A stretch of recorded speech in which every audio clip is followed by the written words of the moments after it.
안녕하세요. 자녀와 함께 성장하는 한걸음 언니입니다. 저는 사교육 없이 엄마표 교육한 과정들 나누고 있습니다. 저는 네이버에서 생각하는 별이라는 블로그를 운영하고 있는데요. 작년 연말에 네이버에서 빅데이터를 통해서 블로그를 정리해 주더라고요. 저는 그동안 글 쓰는 것도 좋고 좋은 분들과 또 소통하는 것이 좋아서 이렇게 블로그를 운영하고 있었는데요. 빅데이터를 통해서 보니까 또 어떤 분들이 어떤 경로로 저희 블로그를 찾아오셨는지, 어떤 내용의 글이 또 많은 분들께 관심과 사랑을 받았는지 알 수 있었어요. 그래서 그 자료들을 보니까 한글 교육, 언어 교육에 대한 관심이 많다는 것을 알았습니다. 그래서 오늘은 그 내용들을 영상으로 준비했습니다. 저희 아이는 그렇게 말이 빠른 편은 아니었어요. 2돌 전까지는 이런 식으로 손가락을 가리키면서 얘기를 하거나, 아니면 직접 냉장고 문을 열어서 우유를 꺼내 마시고 물을 꺼내 마시고 좀 행동으로 직접 옮기다가 한 2돌이 좀 지나니까 제 눈을 이렇게 보면서 입을 모양을 좀 주시하고 따라하려는 것이 보이더라고요. 그리고 제가 2돌까지는 가정 보육을 하면서 직강도 들으러 다니고 책도 읽고 동영상으로 강의도 찾아보면서 시기에 맞는 아이의 발달 과업을 잘 도와주려고 노력을 했어요. 그때 배우면서 또 저희 아이에게 적용했던 방법들 중에서 좀 도움이 되었던 것들을 여러분들과 나누려고 합니다. 첫 번째는 라디오를 좀 활용하는 것입니다. 요즘 아이들은 태어나면서부터 스마트폰을 가지고 태어난다고 하잖아요. 최대한 그 시기를 늦추고 싶어서 2돌까지는 굉장히 아날로그적인 방법으로 활용을 했습니다. CD 플레이어를 사가지고 음악도 다 CD로 들었고요. 라디오를 굉장히 자주 들었어요. 오전부터 좀 계속 주파수를 맞춰놓고 쭉 들으면서 많은 사람들의 목소리도 노출이 되고 또 여러 음악들도 나오고 하면서 제가 충족해주지 못한 언어 자극들을 많이 들려주려고 노력했습니다.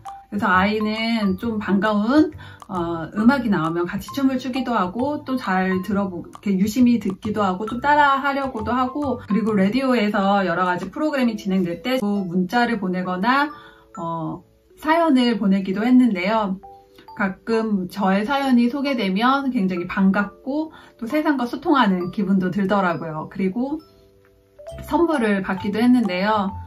화장품, 옷, 또 외식 상품권, 백화점 상품권 이런 것들 받았는데 좀 저한테 응원도 되고 격려도 되었어요. 그리고 방청도 당첨이 돼서 컬투쇼도 방청을 가기도 하고, 그래서 그 시간에 굉장히 많은 또 좋은 추억이 되었던 것 같아요.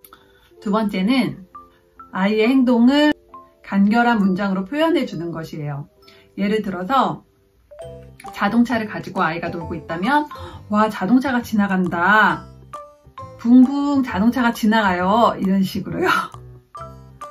처음에는 이렇게 말하는 것이 굉장히 좀 어색했거든요. 지금도 굉장히 어색한데요. 그것이 아이들에 대한 배려라고 하더라고요. 근데 맞는 것 같아요. 아이의 눈높이에서 아이가 알아들을 수 있게 천천히 그리고 간결한 문장으로 표현해 주는 것이 중요하다고 생각합니다. 그렇게 아이의 행동을 제가 직접 묘사를 해주고, 아이가 이제 말을 할 수 있는 단어를, 그 기준을 옆집 친구가 아니라 영유아 건강검진을 하면 시기에 맞게, 발달 단계에 맞게 표현해야 하는 단어의 개수나 이런 것들이 나와요. 그거에 맞춰서 저희 아이가 어느 정도의 단계만큼 성장하고 있는지를 좀 체크를 하면서 제가 거기에 맞는 발달 자극을 주려고 노력을 했어요. 그리고 예를 들어서 이름절 단어를 말을 할 수 있으면, 예를 들어서 차 이렇게 말을 할 수 있으면 차가 보일 때마다 제가 더 많이 말을 해주는 거죠. 문장에 차라는 단어를 넣어서 많이 말을 해줬어요. 예를 들어서 길을 가다가 와, 저기 차가 보인다, 차들이 굉장히 많네, 이런 식으로요. 그리고 이음절 단어인 버스라는 단어를 하게 되면, 와, 버스가 지나간다, 붕붕 버스가 지나가요, 이런 식으로 표현을 해주는 거예요. 그리고 그 버스라는 말을 잘 표현할 수 있으면 꾸며주는 말을 더해주는 거죠. 와, 파란 버스가 지나간다, 파란 버스가 지나가요, 이런 식으로 표현을 해주고요. 그때 의성어나 의태어 등 좀 꾸며주는 말, 좀 생동감 있고 재미있는 표현을 넣어주면 좋다고 합니다. 그리고 세 번째는 낱말 카드를 활용하는 것입니다. 저희 아이는 26개월부터 어린이집을 다녔어요. 또래와의 상호작용을 통해서도 언어력이 많이 향상이 되었는데요. 그때 저희 아이보다 말을 좀 잘하는 아이가 있었어요. 그 친구가 낱말 카드를 가지고 왔었어요. 그래서 그거를 가지고 많이 놀더라고요. 그래서 저희가 아이와 함께 서점에 가서 원하는 낱말 카드를 골라서 저희도 집에서 같이 낱말 카드를 가지고 놀았습니다. 그림을 보면서 서로 맞추기 놀이를 하고요. 그것을 다 할 수 있게 되면은 글자로 바꿔서 또 맞추기 놀이를 하고, 조금 더 성장하면 그걸로 스피드 퀴즈도 할 수 있고요. 낱말 카드를 활용하면 다양한 놀이를 통해서도 아이와 언어를 배울 수 있습니다. 이런 행동은 주의해주세요. 바로 3가지인데요. 첫 번째는 아기 언어를 사용하지 않는 거예요. 예를 들어서 맘마, 까까, 지지 이런 식으로 신생아 때부터 돌 전까지는 괜찮은데 좀 그 시기가 지나가고 말을 배우는 시기에는 그런 단어를 사용하는 것이 도움이 안 된다고 합니다.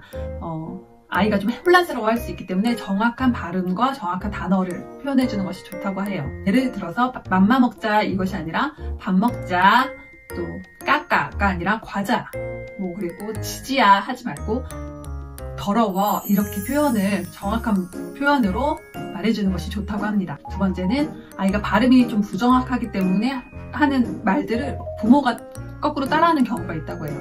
그런데 이런 경우도 아이의 언어력 향상에는 도움이 되지 않는다고 합니다. 예를 들어서 할아버지라는 발음이 좀 어렵기 때문에 하비 이렇게 발음을 하는 경우가 있을 경우 하비네 가자 이렇게 표현하는 것보다 할아버지 댁에 가자 이렇게 정확하게 표현해 주는 것이 좋다고 합니다. 그리고 3번째는 아이가 말을 좀 잘 못하기 때문에 그냥 말을 많이 하라고 했으니까 하면서 지나치게 자신의 이야기를 좀 자신의 감정, 부정적인 감정들을 아이에게 표현하는 것은 좋지 않다고 합니다. 예를 들어서 기저귀를 가면서 신세한탄을 하거나 누구 험담을 하거나 이런 부정적인 언어를 사용하는 것은 아이에게 부정적인 감정도 전달이 되기 때문에 좋지 않다고 합니다. 그래서 이 시기에 아이들이 말을 표현을 잘 못하기 때문에 잘 모를 거라고 생각하지만 아이가 말을 시작하면 부모의 언어 습관들 굉장히 많이 따라하거든요. 그래서 이 시기에는 저희 말이나 단어 선택에 굉장히 더 많이 신경 썼던 것 같아요. 자녀는 부모의 등을 보고 자란다는 말이 있죠. 그래서 아이가 어떤 말을 가르쳐 줄까도 많이 생각하게 되지만 저의 생활이나 저의 삶의 태도에 대해서 많이 점검해 보는 것도 중요하다고 생각합니다.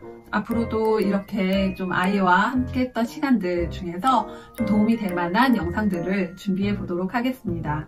긴 영상 봐주셔서 감사하고 영상이 도움이 되었다면 구독과 좋아요로 응원 부탁드립니다. 감사합니다.